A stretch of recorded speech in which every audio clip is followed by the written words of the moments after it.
Welcome back. સમાચારોમાં આગળ વધીએ। દેવભૂમિ દ્વારકામાં પણ રિઝલ્ટ આ વખતે ખૂબ સારું આવ્યું છે અને બોર્ડમાં 80.28% વિદ્યાર્થીઓ પાસ થયા છે અને આ વચ્ચે પીપળિયા ગામના ધોરણ 10ના રાજ ગઢવીએ બાજી મારી છે, જેમાં 90.93% સાથે તેઓ ઉત્તીર્ણ થયા છે અને 95.58% તેઓ મેળવી ચૂક્યા છે। દેવભૂમિ દ્વારકા જિલ્લામાં આજે જે 10મા ધોરણનું ખૂબ જ સરસ રિઝલ્ટ આવ્યું છે, ત્યારે આપણી સાથે પાસ થયેલા વિદ્યાર્થી જોડાયેલા છે, એની જોડે વાત કરશું। આપનું શું નામ છે? મારું નામ છે જામરાજ આવરધાનભાઈ। આજે 6 મેના રોજ મારું રિઝલ્ટ જાહેર થયું છે।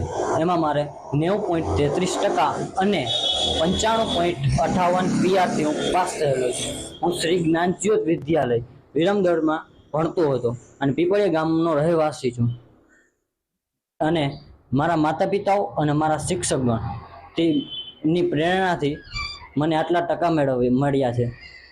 આટલા ટકા મળ્યા છે તેથી જ હું તેમનો આભાર માનું છું। તમે આ જે પરીક્ષાની કેવી રીતે તૈયારી કરતા? કેટલા કલાક સુધી તમે વાંચન કરતા?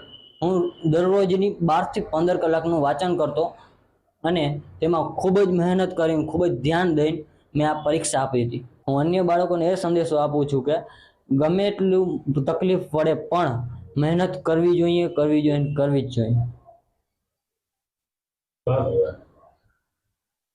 ચોક્કસથી અત્યારે આપણી સાથે જે વિદ્યાર્થી જોડાયેલા હતા તેની ખૂબ જ મહેનત કરી અને અત્યારે હાલ પોતાનું જે પરિણામ લાવ્યા છે, તેમજ લોકોને પણ સંદેશો આપી રહ્યા છીએ કે આપણે જે છે વધુ ને વધુ વાંચન કરી અને જે છે ચોક્કસથી મોટું રિઝલ્ટ લાવી શકીએ છીએ।